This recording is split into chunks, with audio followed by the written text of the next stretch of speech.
गेल्या वर्षी मला एकरी 40 टनाच्या आसपास मला उत्पन्न भेटलं। त्यातून मला भरपूर पैसा पण भेटला। मी गेल्या वर्षी माझी 3 एकरची लागवड होती। मिनिमम मला गेल्या वर्षीचं उत्पन्न म्हणजे 26 ते 27 लाखापर्यंत मला चांगलं उत्पन्न भेटलं। म्हणून मी यंदाच्या वर्षी पण तीच चॉईस केली आणि बीएसएफ नुनांचं रुशान ही व्हरायटी लागवड केली। परंतु गेल्या वर्षी मी 3 एकर केली, यंदाच्या वर्षी मी 5.5 एकरची व्हरायटी केली, जेणेकरून मला गेल्या वर्षीपेक्षाही जास्त उत्पन्न भेटावं आणि मिळेल। कारण की आत्ताचा बाजारभाव जर पाहिला तर मिनिमम 400 ते 450 रुपये मला रेट भेटतात।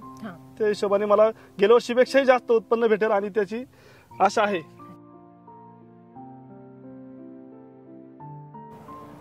मंडळी नमस्कार, मी काव्यास व्लॉग आपल्या मराठमा यूट्यूब चॅनलमध्ये तुमचं पुन्हा एकदा अगदी मनापासून स्वागत करते। तर मित्रांनो, आज आपण जुन्नर तालुक्यातील आळेफाटा या गावात आहोत।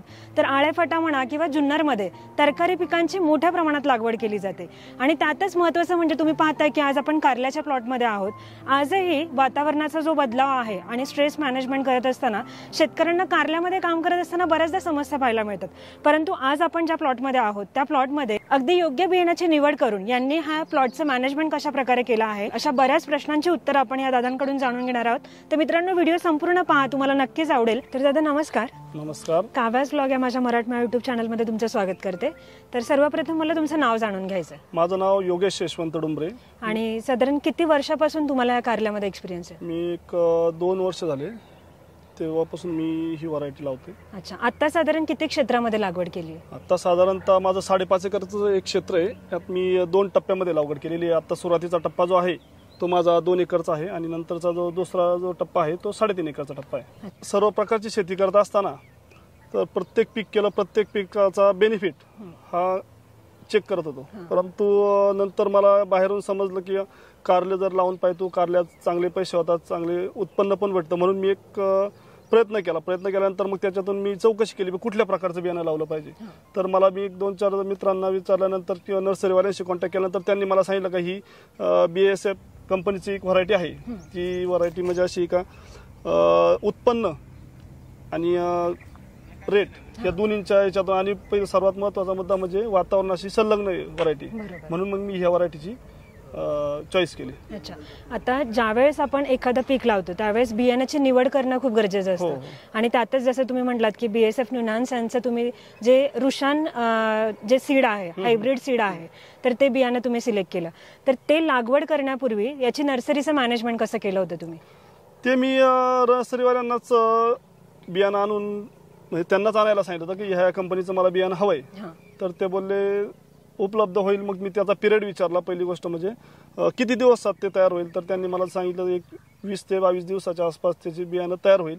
मग मी त्यांना ते बियाण्याची लागवड करायला सांगितली। त्याच्यानंतर मग त्यांनी मला ते एक 25 दिवसाच्या रेंजनी मला ते दिलं त्यांनी। अच्छा, आता साधारण लागवड करताना तुम्ही योग्य कालावधी कोणता निवडला? मी एक 2 टप्प्यात हे केलं। एक जानेवारीचा पिरियड घेतला, जेणेकरून उष्णता सुद्धा कमी असते त्यावेळेस, ज्यावेळेस झाडांचं ग्रोथ होण्यासाठी तो एक कालावधी चांगला होता।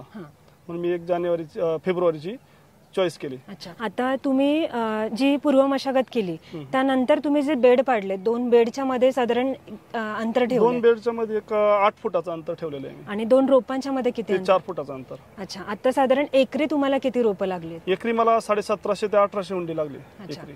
आता लागवडीनंतर साधारण हार्वेस्टिंग किती दिवसांनी आली तुम्हाला? लागवडीनंतर हार्वेस्टिंग ही मिनिमम 55 ते 60 दिवसाच्या पुढे हार्वेस्टिंग चालू होते। 55 दिवसाच्या पुढे मार्केटमध्ये मी ज्यावेळेस फर्स्ट हार्वेस्टिंग केली त्यावेळेस मला एक 34-35 रुपयाचा मार्केट रेट भेटला होता। परंतु आजच्या स्थितीला म्हणजे आज माझी कालच हार्वेस्टिंग झाली होती, त्या हार्वेस्टिंग मध्ये मला एक 45 रुपयाचा रेट मला किलोला भेटलेला आहे। अच्छा, म्हणजे पारंपरिक वाणापेक्षा आपण म्हणू शकतो की ह्या हायब्रिड वाणाला चांगला रेट, हायब्रिड वाणाला व्यवस्थित चांगला रेट। बरोबर। आता बऱ्याचदा मी वेलवर्गीय पिकांमध्ये काम करत असताना किंवा शेतकरी स्वतः त्यामध्ये काम करत असताना बदलत्या वातावरणाला घाबरून किंवा आपण म्हणू शकतो की लीफ कर्ल व्हायरस आहे किंवा चुरडा मुरडा व्हायरस, बोकड्या म्हणू शकतो आपण त्याला, तर त्याला घाबरून बरेच लोक वेलवर्गीय पिकाकडे वळत नाही। तर त्या संदर्भात तुमचं काय म्हणणं आहे?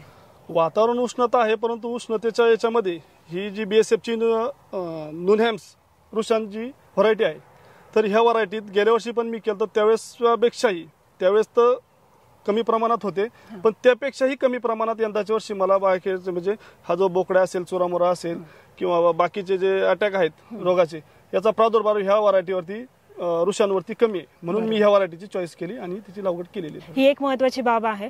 दादा, आता मला एक महत्त्वाचा प्रश्न विचारायचा आहे की तुमचे हार्वेस्टिंग झाल्यानंतर जसं बाजारात गेल्यावर बऱ्याच व्हरायटीची आपण कारले आलेली पाहतो, परंतु आपली ही वृक्षांची व्हरायटी ज्यावेळेस बाजारात जाते त्यावेळेस तुम्हाला मार्केटचा काय रिस्पॉन्स मिळतो?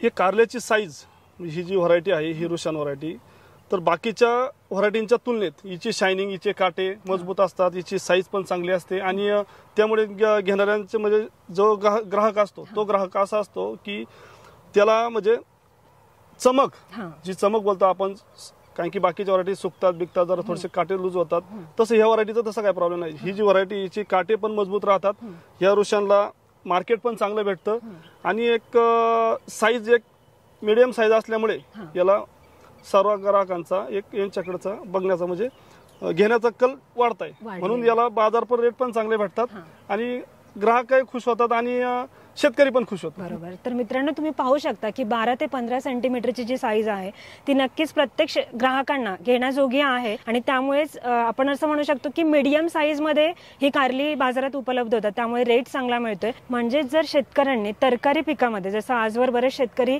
व्हायरसला घाबरून कुठेतरी कारल्याची लागवड बंद करत होते, पण आता रुशान मार्केटमध्ये आलंय, BASF कंपनीचं जे रुशान आहे ते मार्केटमध्ये आलंय आणि त्यातून जर शेतकऱ्यांना उत्पादन चांगलं मिळणार असेल तर नक्कीच त्यांच्या भांडवल आणि उत्पादनावर जो काही आपण फायदा म्हणू शकतो तो फायदा जर शेतकऱ्यांनी मिळवला तर नक्कीच या तरकारी पिकामध्ये शेतकऱ्यांचं भलं होईल असं म्हणता येईल आणि तेच तुम्ही आता स्वतः एक्सपिरियन्स घेताय, स्वतः तुम्ही पाहताय. तर मित्रांनो, अशा प्रकारे या संपूर्ण व्हिडिओमध्ये तुम्ही पाहिलं की BASF नुनॅन्स यांचं जे रुशान हायब्रिड सीड आहे त्यातून दादांना जो फायदा झालेला आहे, म्हणजे प्रत्येक स्टेजला जो फायदा तुम्ही इथे पाहिलाय की खूप मोठ्या प्रमाणात चांगले फायदे आहेत याचे.